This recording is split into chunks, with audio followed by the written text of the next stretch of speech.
이 대통령 관련해서 지금 인사처리잖아요. 이제 막 예. 시작됐잖아요. 그러니까 또 이재명 대통령이 재밌는 얘기를 했어요. 우리는 장차관 추천 좋은 사람 있으면 추천 지금 받을게요. 난리 났습니다. 어. 지금 어마어마합니다. 심지어 대통령한테 직접 연락해도 된다고 얘기하지 않았어요? 장난 아니에요. 네. 저 들어가 보셨죠? 저 국민 추천제 갔다 왔어요.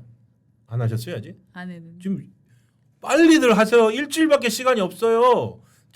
국민 추천제 홈페이지 들어가가지고 저 네. 들어갔다 왔잖아요. 네. 들어갔더니 아이고 뭐 다른 사람한테 추천해달라고 안 해도 되더라고요. 자기가 자기 추천해? 예, 이게 딱 들어가면 추천제 홈페이지 가서 추천하시겠습니까 해서 네. 딱 눌러서 들어갔거든요. 네. 왼쪽은 나를 추천합니다. 두 번째는 이 사람을 추천합니다. 이렇게 돼 있더라고요. 그래서 나를 추천합니다. 눌렀죠. 나를 추천합니다. 아까 제가 보내드렸는데 홈페이지 나를 추천합니다. 눌러 들어가면 어느 분야에 추천하십니까? 해고 자기의 설명을 다 쓰게 돼 있어요. 안 썼어요 아직. 저 방송 하려고 들어가 봤는데 저 의심하시나요? 대법관에 추천한다래 아예. 여러분들 헌법재판관이나. 우리 방송 보시는 분들도 네. 많이들 자천도 하고 타천도 좀 해보세요. 예. 이게 지금 저희도 이제 어저께 이제 기자들끼리 얘기를 했는데 야 이게 뭐냐 이미 국민추천제가 2015년부터 있었는데 이거 자체가 유명무실화된 게 무슨 의지가 없어서가 아니라 이런 종류의 추천을 받아보니까 정말로 사람을 많이 동원할 수 있는 사람 그리고 네. 정말 혹은 막 그냥 주변에서 장난처럼 하는 사람 이게 제도가 제대로 정착될 수가 없더라라고 하는 게 많은 맞습니다. 분들의 이제 판단이었어요. 근데 문제는 뭐냐면 이번에는 대통령이 다시 직접 장차관 추천을 받습니다. 좋은 사람 있으면 추천해 주세요라고 얘기를 한 겁니다. 근데 문제는 뭐냐면은 지금 아마도 이런 추천을 하라 네. 그러면 이재명 대통령을 찍지 않은 국민의 절반은 여기다 추천을 안 할 겁니다. 결국 여기 추천을 할 사람은 이재명 후보를 찍은 49%의 지지자들일 맞습니다. 텐데 그 사람들 중에서도 정치에 관여를 많이 하고 이런 움직임에 적극적으로 반응하는 즉 우리가 쉽게 말해서 개딸이라고 하는 종류의 사람들이 이런 거를 추천을 많이 이런 액션이 많이 일어나잖아요. 개딸 추천제라는 네. 말까지 하고 있습니다 지금 개딸 네. 추천제. 네. 그래서 오늘 저 더불어민주당 뭐 지역위원회라고 하나요? 네. 그 뭐 더불어민주당은 지역위원회, 국힘은 뭐 당협위원회, 뭐 지역은 단체 채팅방에 이런 걸들이 난리랍니다.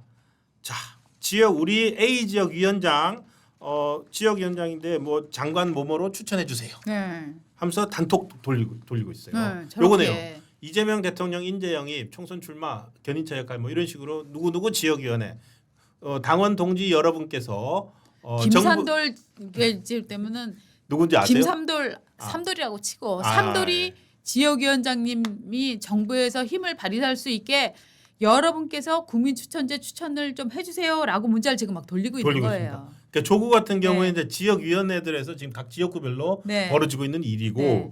그다음에 막강하력의 개딸들 있잖아요. 그렇죠. 개딸들은 지금 뭘 하냐면 자기들끼리 인증을 하고 있답니다. 음. 자, 이게 보면 아까 제가 말씀드렸잖아요. 홈페이지 가면은 나를 추천합니다. 다른 사람을 추천합니다. 다 있거든요. 들어가면은 누구 했다는 게 다 나옵니다. 뭘 했다. 거기다가 나 인증했어요. 누구 추천했어요 해가지고요. 인증을 올린답니다.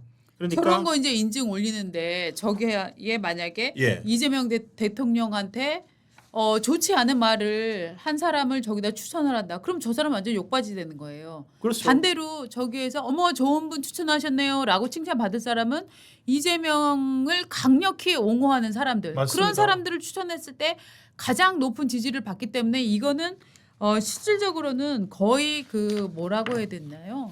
그냥 인기 투표와 비슷한 게 되는 거죠. 그리고 사실상 네. 뭐 엄청나게 추천을 받아가지고 한다고 지금 잠깐 나오고 있는 게 아까 방금 말씀드린 네, 네. 겁니다. 처음에 그러면은 나를 추천합니다. 다른 네. 사람을 추천합니다. 저렇게 나오니까요. 그 첫 번째 제가 드는 생각 과연 이게 의도가 뭘까? 네. 의도가 왜냐하면은 그 동안의 장차관 이거는 국가의 그 명징한 정립된 인사 검증 시스템이 있잖아요. 근데 이 인사 검증 시스템을 통해서 그 훌륭한 사람을 뽑아야 되는데 그 과정에도 결국 대통령 의중에 있는 사람들 뽑잖아요. 네. 근데 보면은 많이 걸렸던 경우가 이 사람 하자가 있어요. 그럼 못 뽑는단 말이죠. 네. 그런데 그런 하자가 있는 사람들을 이 국민 추천제를 통해서 뽑으면 네. 예를 들어서 언론이 아니면 당에서 저 사람은 안 됩니다. 반대라고 할 경우에 무슨 말입니까? 국민 추천을 이렇게 받았는데 어떻게 이렇게 나올 수 있을 것 같거든요. 저는 또 지금 말씀하신 그런 목적도 예. 분명히 있을 것 같고 또 다른 목적은 이렇게 유추합니다. 이것은 전현희 방지법이다. 즉 무슨 소리냐면 전현희 전현희 의원이 윤석열 대통령이 취임한 후에도 이를테면 인권위원장을 맞네. 하면서 대통령하고 결이 맞지 않는데도 자리를 나가지 않으면서 임기를 꼬박꼬박 맞아요. 채웠습니다. 예. 그렇기 때문에 전현희는 자기 임기를 채움으로써 윤석열 정부가 이런 문제가 있다라고 하는 걸 나중에 시위도 하고 해가면서 계속 윤석열 정부 속에서의 인권위원장으로서 네. 자기의 이를테면 자기가 갖고 있는 권한과 뭐 여러 가지들을 예. 다 지금 충분히 일종의 투쟁 동력으로 삼은 거잖아요. 예. 자 그러면은 지금 이재명 정부가 들어섰는데 윤석열 정부에서 임명한 기관장들이 안 굉장히 나간다면? 많이 있고 예. 그들이 사실은 다 임기제이기 때문에 중간에 이를테면 감사라든가 이런 걸 거치지 않고는 예. 뽑을 내쫓기가 굉장히 힘든 힘들죠. 상황이에요. 예. 그래서 일부에서는 이런 거를 내용을 빠삭하게 아는 분들은 요거는 기관장 정리하기다.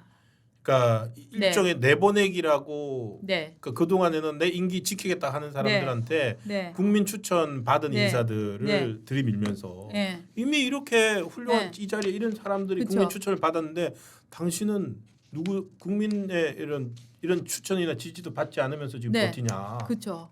그러면은 당신 내란 세력인데 이거 지금 어떡할 거야라고 그리고 그런 말을 하지 않아도 이미 어떤 자리라는 게 노출이 돼서 그 자리에는 그 사람이 좋겠어라고 되면 개딸 화력이 보통입니까? 그렇죠. 그 괴롭히기가 굉장히 시작이 될 겁니다. 그렇기 어. 때문에 기관장 몰아내기다. 임기가 많이 남은 기관장 몰아내기다. 손 안 대고 코 푸는 거예요. 보통 네. 그렇게 몰아내려고 하면은 네. 탄압받는다고 하잖아요. 맞습니다. 정권이 나를 강제로 탄압한다고 네. 하는데 그거를 우회할 수가 있네요. 네, 네. 우회해 가지고 예. 손 안 대고 예. 코 푸는 거네요. 그렇죠. 인사 잡음 안 내고. 맞습니다. 그래서 이게 일테면은 흠결 있는 사람을 그 자리에 꼽기와 더불어서 전 정부에서 임명한 사람들의 기관장들이 왜냐하면 임기들이 멀쩡히 남아 있으니까 그렇죠. 그거를 정말 손 안 대고 코 풀기 위해서 우회적으로 이런 몰이를 한다라는 지금 분석도 나오고 있습니다. 저는 그리고 한 가지가 더 걱정돼요. 네, 이걸 통해서 정권 초기에 어마어마한 데이터를 쌓지 않을까. 지금 제가 들어가서 하나씩 들어가 아까 보여줬잖아요. 나를 추천합니다 들어가면은 나를 어디로 추천합니다 들어가고 동의하고 인정하고 난 다음에 자기 자신에 대한 추천 정보들을 어마어마하게 넣습니다. 네. 그러면은 이것이 디지털 데이터로 그러네요. 그러니까 국가가 갖고 있는 인사 자료와 별개로 그렇죠. 어마어마한 이 데이터베이스가 그러네요, 됩니다. 그러네요. 그렇게 네. 해서 국가인사위원회에 들어가 있는 정보 말고 다른 정보가 다른 들어가는 정보로. 거죠. 네. 그래서 이거를 가지고서 지금 대통령 임명할 수 있는 자리가 한 2만 개라 그러잖아요. 그 아주 작은 공기업부터 시작해가지고 네네. 뭐 7명짜리 공기업도 있대요. 그래서 이런 것들을 어떻게 나중에 활용할까? 그러니까 뭐 이거는 뭐 나쁜 의도로 보는 게 아니라 또 다른 그러니까 이게 그리고 만약에 이게 국가가 아닌 정권의 어떤 이 자료로서 활용할 네. 수는 없을까? 네. 이 데이터베이스 같은 경우에 과연 일정 정도 지난 후에 폐기가 되는 건지도 모르겠고. 그렇습니다. 근데 임기 내내 그 2만 개 자리 보기 위해서 이거 활용하겠다 그러면은 계속 네. 갖고 있을 거 아니에요. 그렇죠. 그냥 이 사이트를 안 닫으면 되는 거죠. 안 닫고 계속 있으면 되는 거죠. 그래서 이게 뭐지? 라고 하는데 이걸 가지고서 막 엄청 좋은 제도처럼 열광하고 그 지지자들 하는 걸 보면서 또 진짜 한쪽으로는 위험한 어떤 그런 것도 느낍니다. 저는 이제 이거를 전형적인 이제 포퓰리즘의 시작이다 포퓰리즘이죠. 이렇게 보는데 예. 포퓰리즘은 어떻게 보면은 정말로 대중의 인기, 뭐 국민의 인기라기보다는 저는 기본적으로 이런 포퓰리즘에서는 저는 피플이라고 하는 건 저는 인민이라고 저는 해석을 해야 된다고 맞습니다. 생각을 예. 하는데요. 정말 인민민주주의적인 발상이다라고 저는 생각을 합니다. 까칠한 곰탱이님이 우파님들 마음고생 많으셨습니다. 좌파인 나도 괴롭네요. 힘내세요라고 슈퍼챗을 보내주셨습니다. 감사합니다. 자, 그다음에 지금 인사 문제가 인사철이니까 네. 당연히 새 정부가 들어섰으니까 당연히 인사를 하고 어떻게 보면 인사를 통해서 그 정부의 방향성을 지금 가늠해 볼 수 있는 거 아닙니까? 네. 그런데 힘을 가진 사람이 인사를 하려면 주위에서 그 자리를 하고 싶어서 한 사람이 너무나 많은 것 같아요. 그러니까 네. 정말 이런 철에 보면은 음해와 시기와 질투와 음모가 지금 돌아가고 있는 판인데 지금 특이한 게 뭐 한 흐름이 나오고 있는 게 위성락 외교 전문가죠. 위성락 씨를 둘러싸고 뉴스타파에서 부동산 투기자다라고 해갖고 기사를 빵빵 터뜨리고 있습니다. 또 하나는 누구죠? 우리 누구였죠? 오광수 민정수석. 오광수 민정수석에 관련해서도 지금 지금- 범죄 혐의는 예. 아니지만 정말 도덕성 차원에서 이거 문제 있는 거 아니냐 하는 아니, 지적들이 나오고 있어요. 오광수 네. 민정수석은 범죄 그거 될 수 있습니다. 공직자 재산 등록법을 위반했다. 아하. 지금 차명 부동산 의혹 같은 게 그거잖아요. 자기가 갖고 있던 그 화성 동탄에 네. 토지와 건물이 있었는데 그거를 어떤 특정 시기에 친구로 알려진 A 씨한테 맡겼어요. 차명으로. 너 거로 해라. 너 거로 해놓고 실제로는 이건 내가 돌려달라고 하면 언제든지 돌려준다. 이런 각서까지 썼다는 거 아닙니까? 저희가 근데- 제목 오늘 뽑은 거 좀 봐주세요. 일단 설명해드리기 위해서 오광수 민정수석의 경우에는 지금 부동산 차명이 있었다라는 거를 여러분들 알고 계실 텐데 또 하나가 나온 게 있는데 차명 부동산 차명 소유만 있었던 게 아니라 네. 그거를 소유하려면 돈이 필요하잖아요. 그런데 이것도 차명 대출을 받았다 하는 얘기가 또 나왔고요. 문제는 뭐냐면 자, 제가 신동은 차장의 이름을 빌려서 부동산을 샀는데 네. 돈을 못 갚게 됐습니다. 그러면 은행에서 돈 내라고 닥달을 할 거 아닙니까? 그래서 야, 네 이름이니까 네가 갚아. 야, 네가 실소유주니까 네가 갚아라고 싸울 수는 있는데 그래서 돈을 누가 갚았을까요?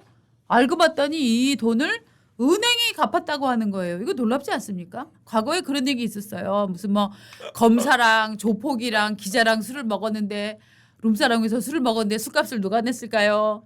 룸사롱.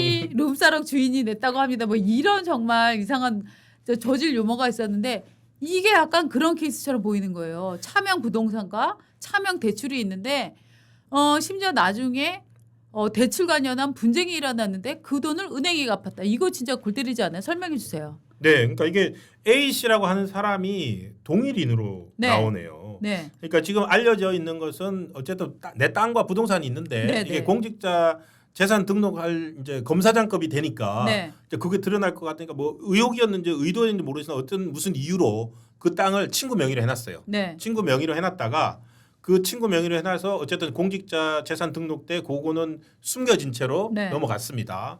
그런데 어느 정도 지나서 돌려줘라고 하니까 그 친구가 내 건데 라고 해서 송사가 있었다는 것까지는 나왔어요. 네. 송사가 있었던 것까지 나왔는데 그 친구 A라고 하는 분이 대출을 받았습니다. 네. 저축은행에서 한 10억 대출을 받았대요. 네. 10억 대출을 받았는데 그 돈은 오광수 민정수석 내정자가 썼다는 거예요. 네. 심지어 두 사람 사이에 그 각서 같은 것도 있답니다. 네. 이 돈은 여기서 쓴다. 그러니까 이 사람은 명의만 빌려주고 대출은 오광수 민정수석이 받은 것처럼 돼 있었는데 네. 이 사람 그러니까 자기가 갚으면 안 되잖아요. 그렇죠. 안 갚았대요. 안 갚으니까 돈을 빌려준 은행에서 빨리 돈 갚아라. 네. 라고 해서 압류가 들어가고 이러니까 이게 문제가 됐거든요. 네. 문제가 되니까 그걸 정리하는 사람이 나섰어요. 저축은행 이사장. 음. 그거 우리 은행 그 자기 자본 비율 맞추니라고 내가 급하게 돈이 필요해가지고 오광수 부장한테 부탁해가지고 잠깐 빌린 거예요. 이거 내가 갚아야 되는 게 맞아요. 하면서 그 사람이 갚았대요.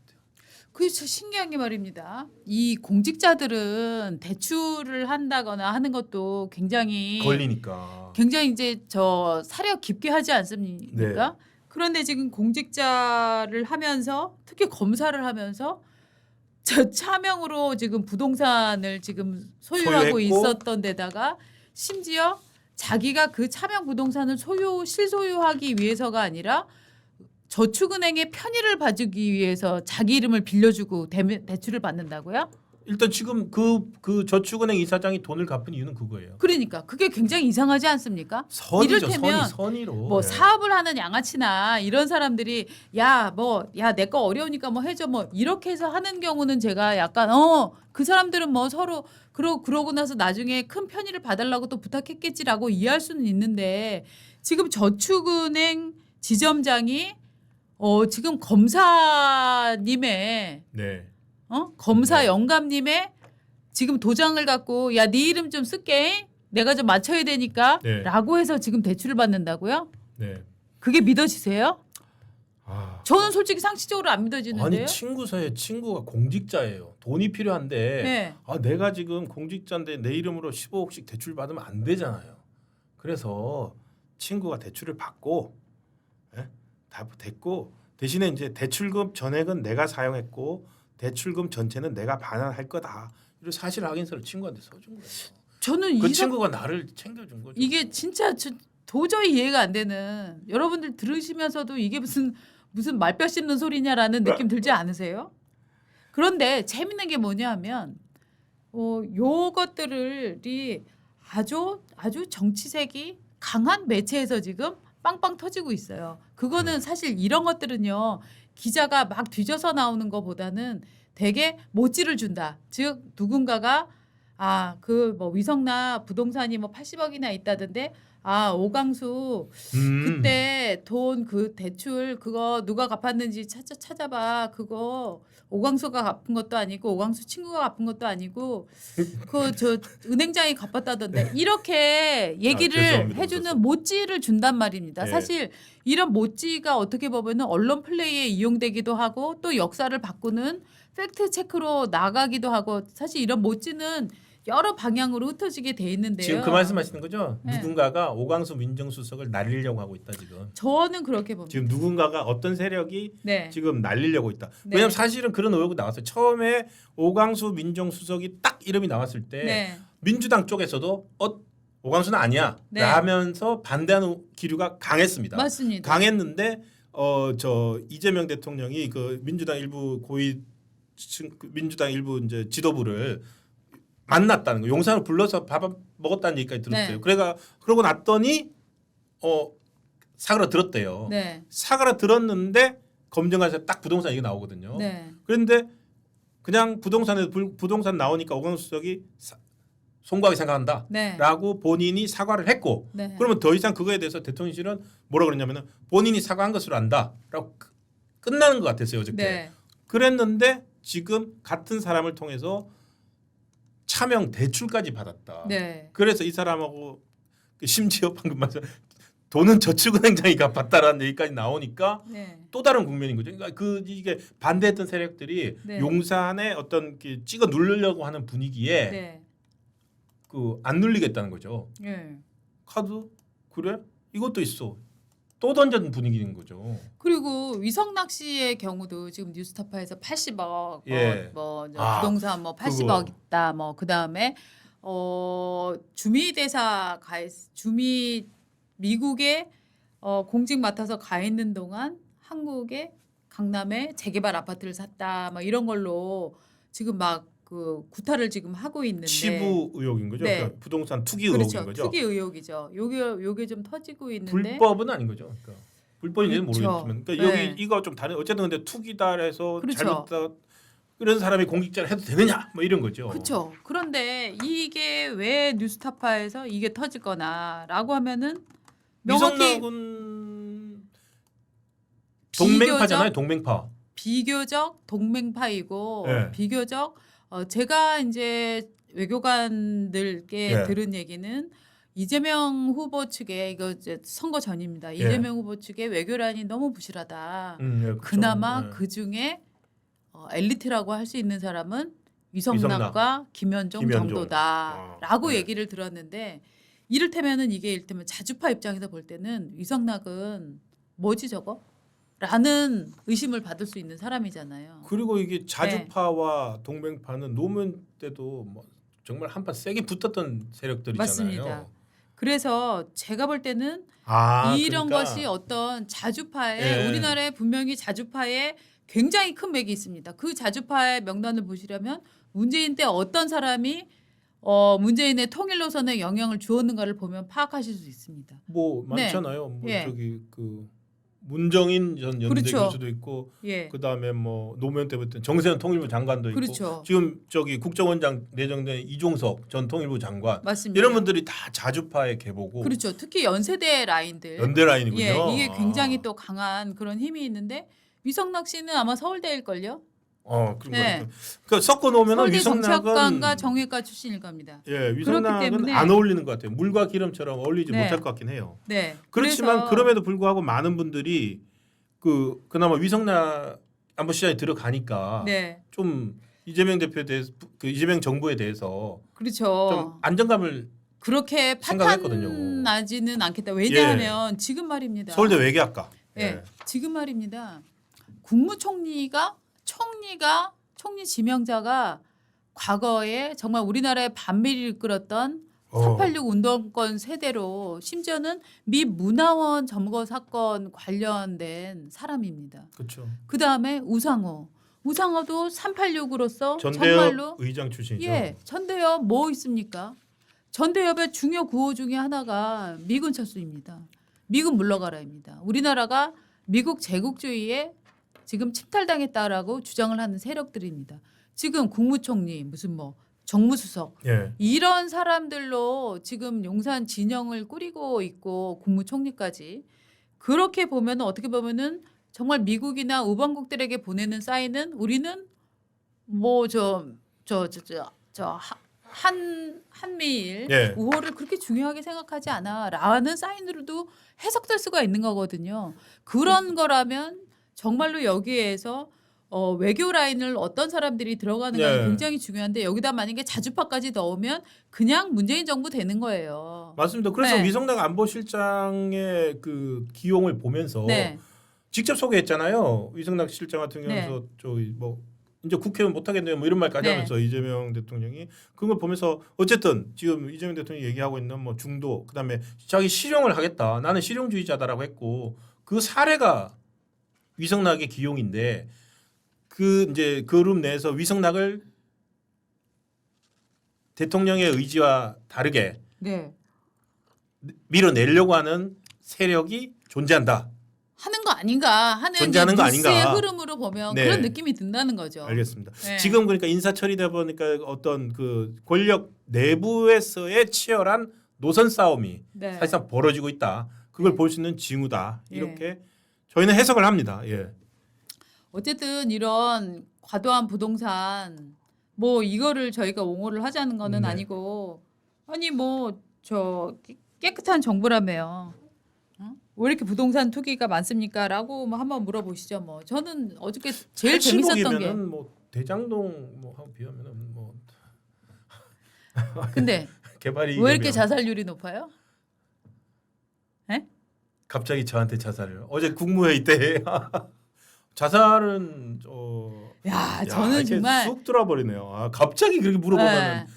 이거는 보건복지부 장관이라도 그렇게 물어보면 대답 못해요. 지금 커뮤니케이션 학에서 저는 이재명식 화법 하나를 저는 챕터를 추가해야 된다고 봅니다. 훅 들어오기? 훅 들어오기가 아니라 예. 아니 딴 관련자들 자살 사건의 역대 대통령 후보 중에서 자기와 관련된 사건으로 해서 자기가 같이 알았던 사람들 혹은 일했던 사람이 이렇게 자살한 사람이 많은 경우가 있었습니까? 없었잖아요. 그리고 만약에 그들이 정말로 무리한 검찰 수사 때문에 자살을 했고 그거를 유서에 한 줄이라도 만약에 남겨놨다면 우리 이재명 대통령님께서 네. 후보 시절에 그거에 대해서 반박을 안 했겠습니까? 과거 시절에. 저는 그 수많은 사람들이 자살 사건에 대해서 정말 모른 척하던 그런 과거를 잊어버리고 잊어버린 게 아니죠. 과거가 있음에도 불구하고 왜 이렇게 자살률이 높아요? 라고 물어보는 그 강심장 혹은 아무 일도 없었던 듯이 물어보기 이런 화법은 진짜로 대단한 화법이다라고 생각을 합니다. 저는 그거를 예. 그러니까 사실 의문이었어요. 그 뭐 대통령이 업무 보고 자리에서 물어볼 수는 있습니다. 우리나라 2030 특히 네. 청소년 자살률이 너무 높기 때문에 네. 그래서 그걸 물어볼 때 본인의 본인과 관련된 방금 말씀하신 그 기사 댓글에 전부 다 그거더라고요. 그렇죠. 전부 다 어떻게 자살을 저렇게 쉽게 언급할 수 있지? 네. 이재명은 그런 얘기를 하는데 그게 그러니까 그런 식으로 자꾸 예를 들어서 김부선도 있고 그다음에 형님 그것도 있고 이런 것들 자기한테 네거티브한 이슈를 스스로가 이슈화시키는 것 같아요. 맞아요. 그러니까 까발리 뭐라 그래 이걸 무슨 그렇게 해서 아무것도 아닌 것처럼 만들어 버리는 거예요. 엄청나게 중요한 다른 사람이라면 너무너무 중요한 일도 네. 이재명 스스로가 그거를 평범하게 만들어 버리는 것 같아요. 그러니까 이런 거일 수 있죠. 이를테면은 어떤 여성이 네. 하얀 치마를 입었다고 칩시다. 네. 그런데 거기 흙탕물이 튀었어요. 흙탕물이 튀었어요. 그래서 굉장히 더러워 보여요. 그죠? 그런데 그 여성이 치마를 벗어버리는 겁니다. 그래서 와, 저 사람은 하이 실종 패션 뭐 이렇게 되는 전 일종의 하이 정말 실종까지 가는군요. 네, 저는 정말 놀라운 태세 전환. 태세 전환. 네. 태세 전환. 예. 그러니까 참 그래서 보통 일반 사람들은 뭔가 좀 잘 캥겨서 하기가 좀 어려운 거라고 생각을 합니다. 네. 네, 그런데 재밌어요. 예. 하여튼 그 기사 자체가 너무너무 의외였고 이 지금 이제 국무회의 장면들을 여러 언론들이 네. 지금 이제 특종 경쟁이 붙었거든요. 네. 그러니까 공개된 자리에서 이제 모두 발언 대통령 모두 발언하고 나면은 이제 비공개로 전화 다 나가거든요. 나고 난 다음에 기자들이 왜냐면은 지금 이재명 대통령 되고 난 다음에 첫 번째 국무회의가 3시간 40분 했죠. 그다음에 어저께 두 번째 국무회의는 무려 4시간을 했어요. 네. 그래서 그 안에서 무슨 얘기를 했는지들 엄청나게 취재들을 하고 있고 더구나 어제 같은 경우에는 이 내란 특검법이라고 하는 네. 그 정말 3대 특검법 의결을 하는 과정에서 네. 지금 앉아 있는 국무위원들이 전 정부에서 임명한 국무위원들이잖아요. 네. 논쟁은 없었는지 무슨 일이 있었는지 너무너무 다들 궁금했거든요. 논쟁은 무슨 논쟁이 있겠습니까? 논쟁을 기대하십니까?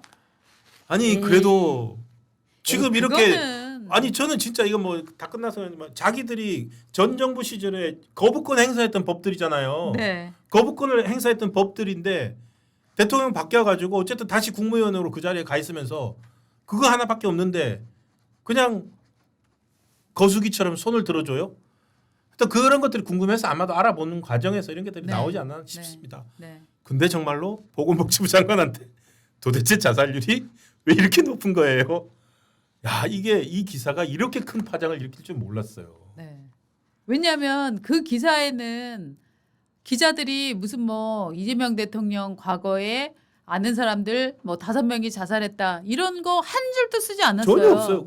정말로 네. 진짜 진지한 정책 기사예요. 네. 그러면서 그런데 정책 네. 공약까지도 얘기를 해요. 네. 그런데 밑에 댓글들이 완전히 막 그런 얘기들만 나온 거죠. 어떻게 지금 보면 이재명 대통령이 그런 무수한 사법적인 논란들, 의혹들, 의심들에도 불구하고 당권을 쥐고 대권마저 잡을 수 있었던 어떻게 보면 원동력이 네. 저는 그 정신 아닌가라는 생각은 듭니다.